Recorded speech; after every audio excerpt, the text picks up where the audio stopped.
Magandang araw! Magandang araw po muli mga kababayan at welcome! Welcome sa Bets Channel. Ayun, no?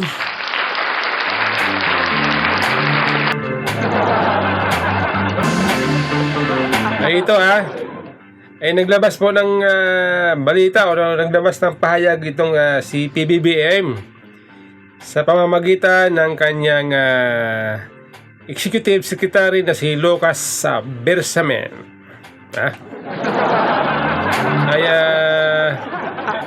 Ay pagpapaliban daw po o i-defer i-defer ng Pangulong Marcos ang signing nitong General Appropriation Act o GAA. Wow. Bakit kaya ay sabi kasi doon kailangan daw niya i-review o reviewin itong mga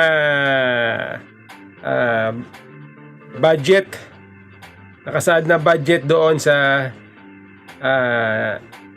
napagkasunduan ng BICAM. At nabanggit din na baka magkaroon ng pagbito doon sa mga ibang budget na hindi naman kailangan ay iwan ko lang ay yung ano kaya yung pinag-iinitan o mainit yung pinagdidiskutahan ng taong bayan itong AKAP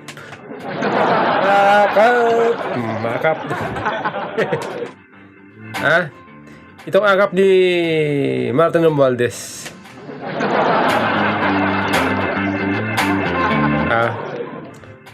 Ang tanong natin kaya ba ibito? Kaya bang ibito ni Pangulong Marcos itong AKAP ng kanyang pinsan? Ako sa tingin ko ito yung mabigat na hamon.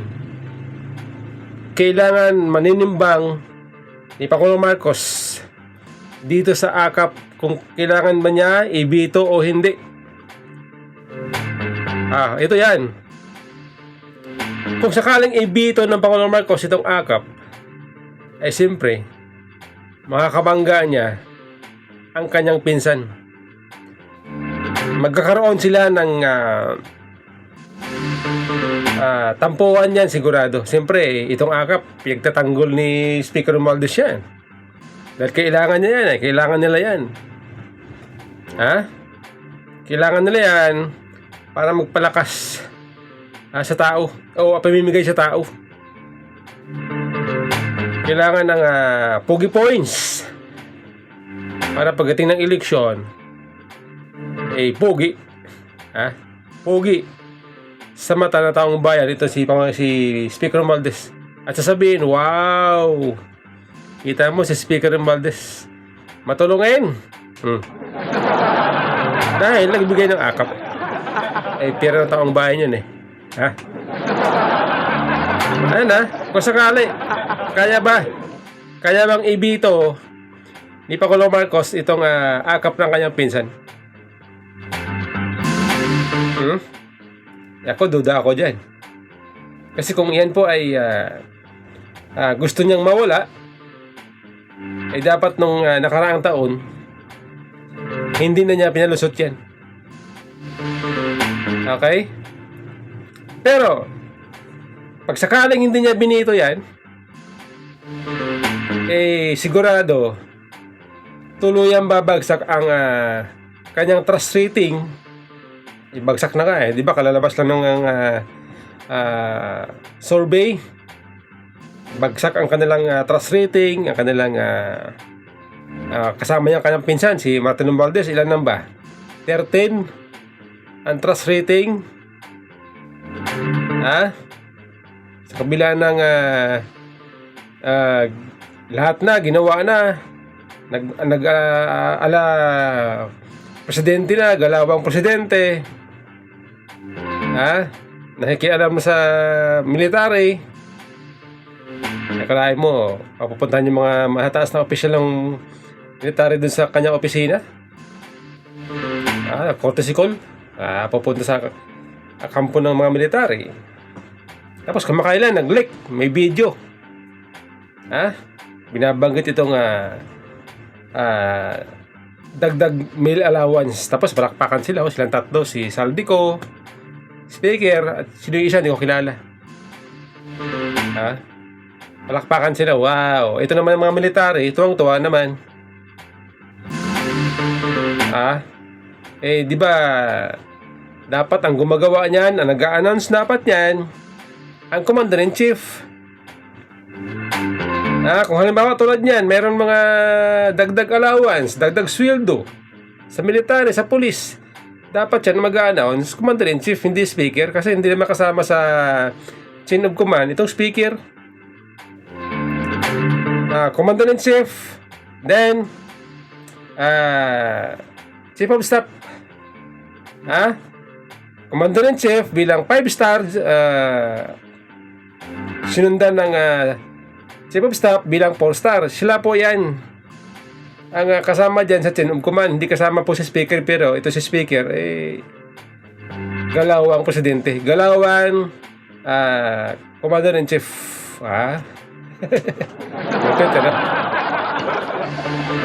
Kung sakali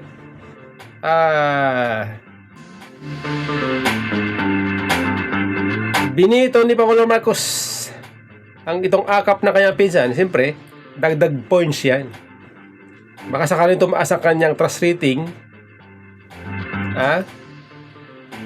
pero pagka yan hindi niya pinirmahan at pinayagan niya, ibig sabihin niya kinokonsente niya, baka tuluyan bubagsak ang kanyang trust rating.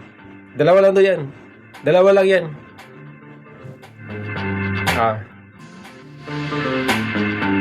Diba? Kaya ngayon, kailangan niya manimbang dyan sa dalawang yan. Perma, Bito. Si pinsan ba o taong bayan? Dito natin ngayon malalaman kung sino ang mas matimbang kay Pangulong Marcos. Si pinsan, taong bayan.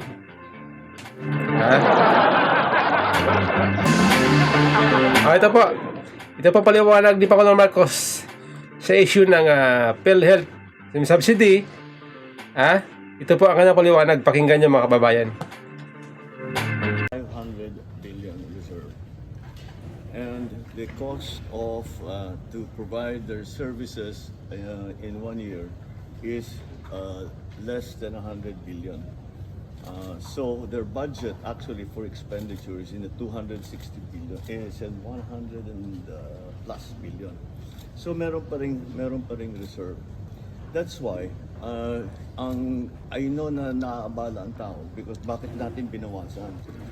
Dahil ang katotohanan dyan ay kung tignan ninyo, kaya binawi ng Department of Finance yung ilang reserve na naman doon na naiwan dahil hindi nagamit yun ng ilang taon. In other words, the PhilHealth has sufficient budget to do all of the things that they want to do.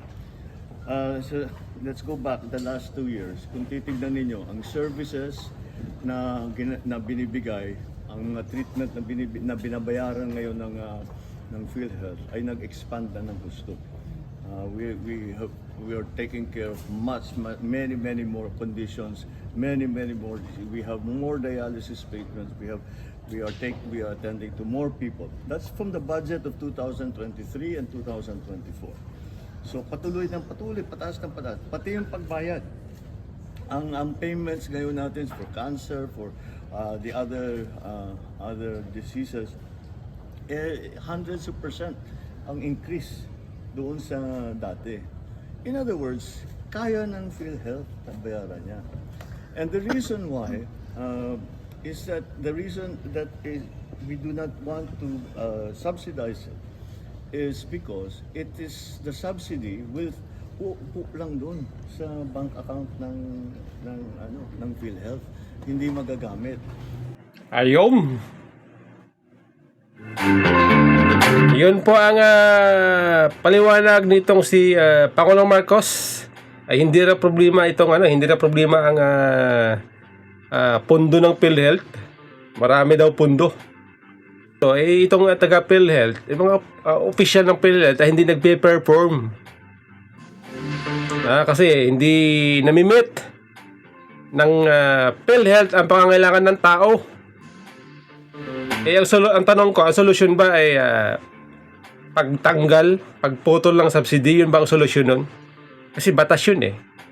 Kailangan sundin ang batas.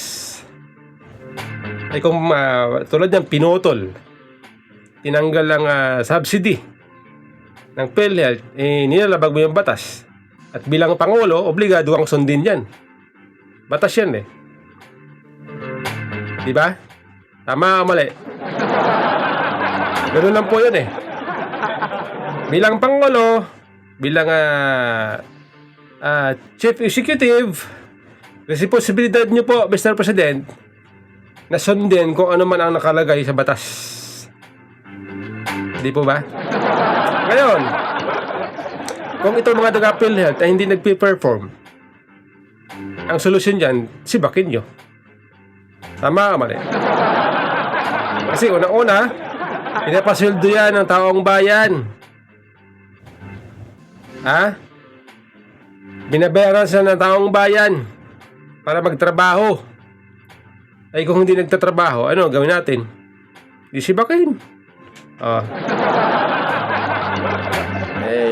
Palitan ninyo, palitan ninyo ng mas yung tao na karapat-dapat, yung may kakayanan, yung kayang gampanan ang trabaho, sinumpaan tungkulin. Yun ang solution doon, Mr. President. Yun po yun eh, Mr. President. Sibakin ninyo. Maghanap kayo ng tao na karapat-dapat na uupo dyan sa PhilHealth. Marami dyan. Huwag po ninyo pahirapan ng taong bayan. Pera nila yan. Batas yan, pera nila yan. At kailangan yung sundin, Mr. President. Hindi nyo ikatiran, maraming pondo ang PhilHealth. Hindi apektado ang serbisyo ng PhilHealth kahit walang subsidy. Kailangan nang ma-improve ang kanilang trabaho. Sino ang problema doon? Di yung tao. Di ba? Ang problema doon yung tao. Gusto mo ma-improve ang serbisyo ng PhilHealth, palitan mo yung tao. Ganun lang yun kasimple, Mr. President. Kung sa mga kumpanya nga, pag mayroong empleyado na hindi nagpe-perform, sinisibak ng kumpanya. Private yun, Lalo ito, taga PhilHealth, pinapasahod ng taong bayan. Diba? Dapat maging sensitive kayo dyan. Mahiya kayo. Ganun yun. Ganun yun, Mr. President. Sana nakikinig ka. Magkaroon ka ng matinong kaisipan para solusyonan itong mga problema na to para ang tao hindi magingit-ngit. Problema na nga natin itong kagutuman, mahal ang bilihin, tapos ito pa. Diba? Ganun po, Mr. President. Sibakin nyo. Yung taga PhilHealth dyan na hindi nagpe-perform, kung sino man hindi nagtatrabaho dyan, sibakin nyo. Yan po, advice ko lang yan, Mr. President.